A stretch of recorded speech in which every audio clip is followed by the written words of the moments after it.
Hi there, Dr. Carmen McGuinness here with your Sunday segment. On this channel, we discuss relationships of all sorts, including what I call the primary relationship, which is the relationship that we have with ourselves. So to open, I just want to say I'm sorry this is being uploaded a couple of hours later than usual. I have been pressure washing my back deck and front deck on the other side of the house most of the earlier part of the day, and I'm done now. Yay! It's nice and clean, and I'm ready to talk to you. So as I revealed in my midweek sneak peek, we are going to talk about 3 behaviors that can change your life for the better, of course. So let's start.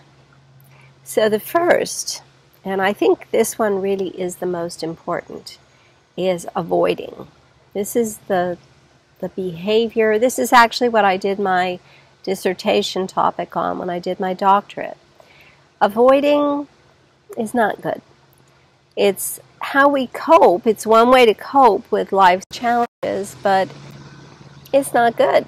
So avoiding anything, everything, it becomes a pattern once you start avoiding. I think we all know that avoidance leads to all kinds of problems, such as, just to name a few, dirty laundry, late fees, yuck, and a pile of work on your desk, and these are just the beginning. The deeper reality is that a pattern of negative reinforcement can lead to depression and even physical illness. So what is negative reinforcement? Well, it's that good feeling that we get. Yeah, I did say good. Negative reinforcement is that good feeling. Any reinforcement is that good feeling. But negative reinforcement is that good feeling that we get when we don't do something that feels difficult, like, as previously mentioned, the laundry, the bills, and dealing with that pile of work on your desk. So, things that feel difficult are called life.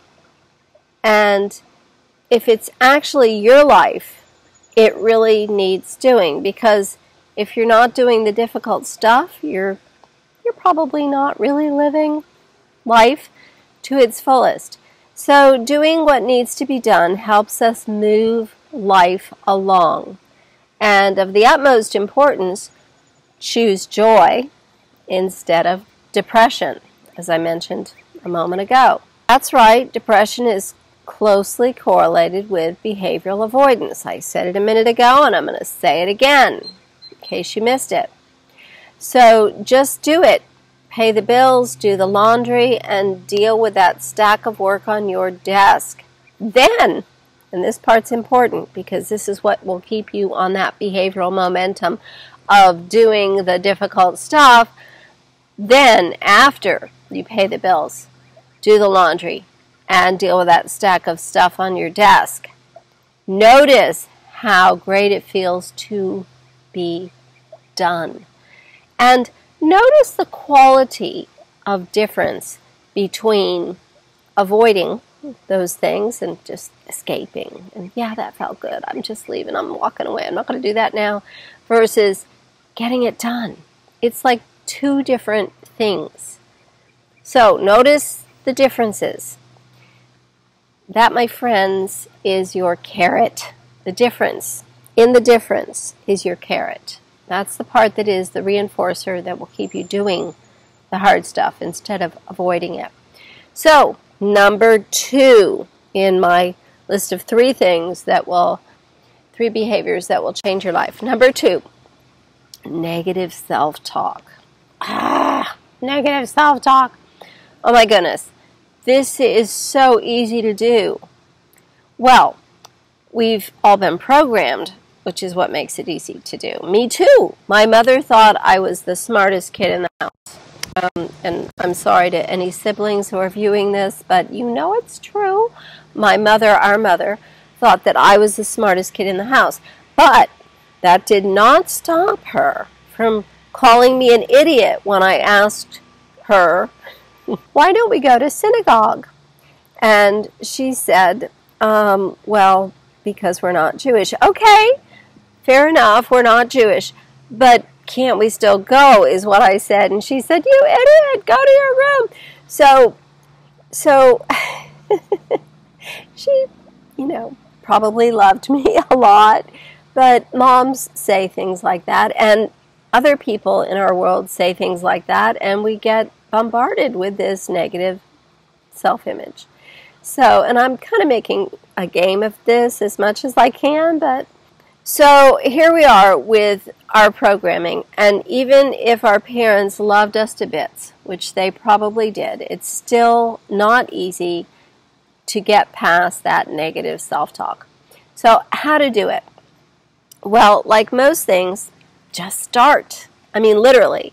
And I'm going to put up a link here to a talk that I did on this topic not very long ago, a couple of months back.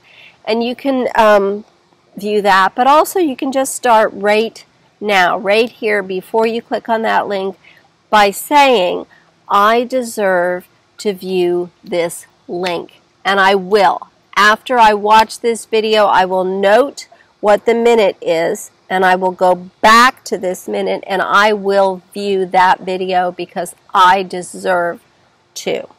So that's your first tiptoe into not doing negative self-talk.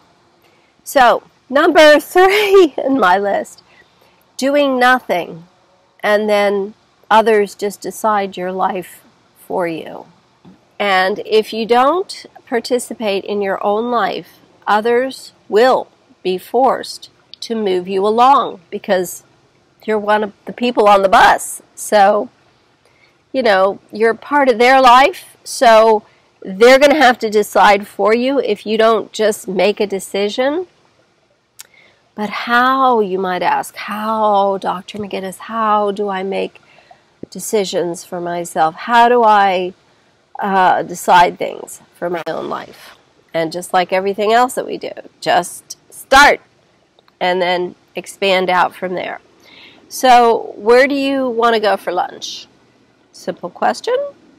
Only instead of saying, I don't know, you decide, you're going to say, insert your favorite restaurant here or a restaurant nearby that serves food you like to eat. So that's it for today. That's what I have for you. But I also have a homework assignment. And this will also be in my book, my manual, Raising Your Inner Child. So, homework assignment. Write down examples of how you will enact all 3 of the things mentioned here today. And this is the most important part. Write a few words, a short paragraph, about how the 3 are connected. Now, before I let you go, I just want to say these parting words. If you don't do this, you're avoiding doing something that feels hard, which is number 1 on the list. So, you have to start. Today's your day to start. This is your day. Up, up, and away.